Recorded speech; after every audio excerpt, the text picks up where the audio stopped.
What's good, everyone? This is Zach here, back with another workout commentary. Today is August 18th. It is a Thursday. This morning's workout consisted of chest and tricep work. Woke up about 3:30 this morning, got to the gym at 4:45 right when they opened. Couple of interesting tidbits. A couple days ago, I weighed in at 183.4. Yesterday, I weighed 185.4, and this morning, I weighed in at 187.2. Now, all those weights are after a record low of 180.4 just a week ago. So, looking at the scale, it would say that in the past 7 days, I'm up 7 pounds.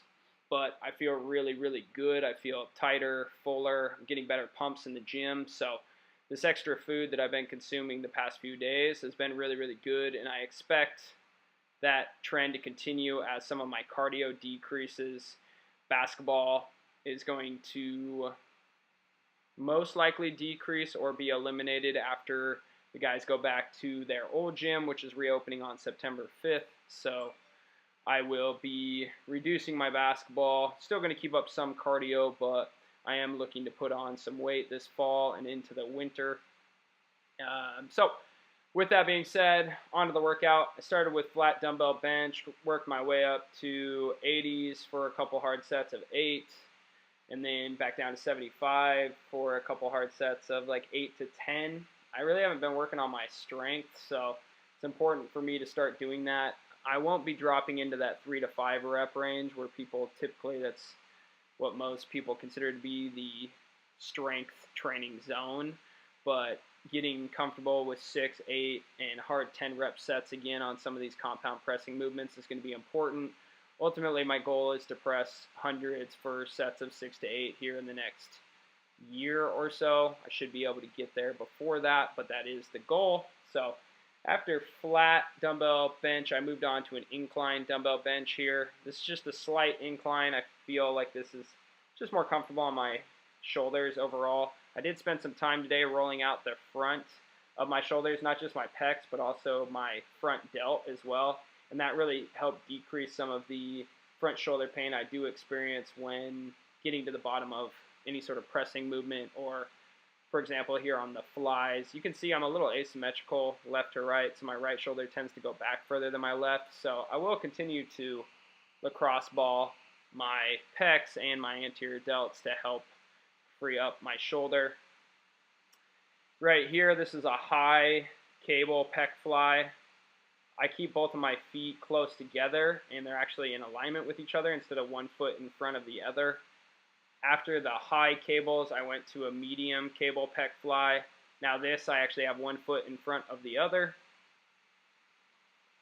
Same weight, a little bit lower reps here, just because of the angle. You're not quite as strong here on this flat versus high up. Sort of mimics like a decline press or a decline fly. So these were sets of 15 to 20. Once again, trying to go light, really want to make sure my chest is contracting. I have a tendency to overuse my biceps, so for anybody out there that does pec flies and feels it a ton in their biceps, make sure that you relax your biceps a little bit, try to loosen up your grip and use more of your pecs, so still thinking about driving your elbows together.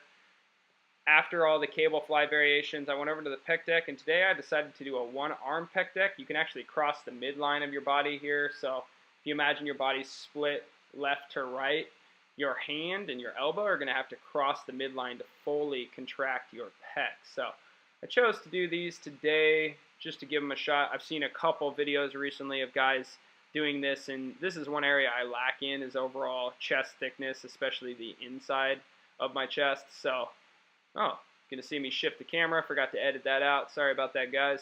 So left to right here, I did sets of 15. This was pretty comfortable, sets of 15.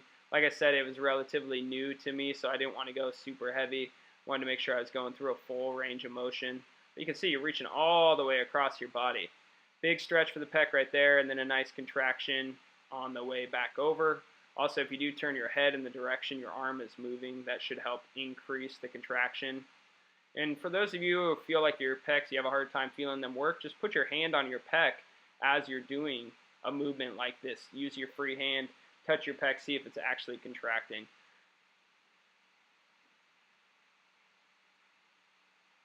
Next, I went back to the old plate-loaded dip machine. I went heavier today. I put on 245s and a 25 each side. This was my heavy set of 12.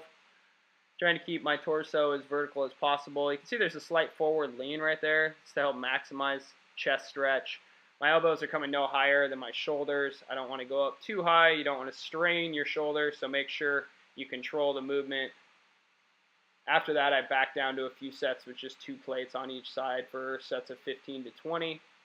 After that, I moved on to some light tricep work. First here, just a traditional pull down. 2 different positions. This is the easy curl or the wavy bar. First is a close grip. I think I did set of 12, and then I go a little bit wider. Very little rest.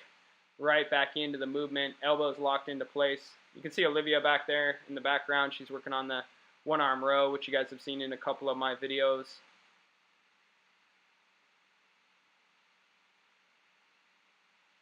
I find doing the pushdowns first helps keep my elbows warm. I've been getting some right elbow snapping at times, and I attribute that to my right tricep being pretty tight. So I did spend some time foam rolling my triceps this morning, and I do need to get up a upper body foam rolling video, so I will make sure to do that, and I will show you guys how to foam roll your triceps among other areas in your upper body.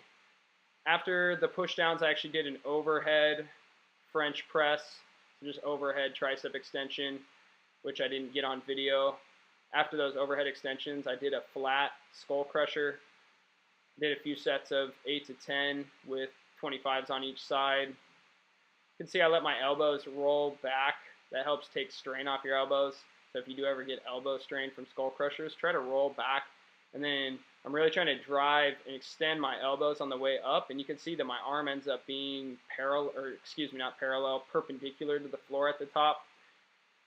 After 8, I went into a press, and you can see I almost die right there on that 4th or 5th rep. So what I ended up doing is pausing on my chest, keeping tension at the bottom, and then really trying to explode up. See, my elbows are tucked. The bar is actually touching down really low on my chest. It's below my nipple line, so that keeps my elbows tucked and keeps a lot of the stress on my triceps. I believe I did 12 presses right after those 8 skull crushers.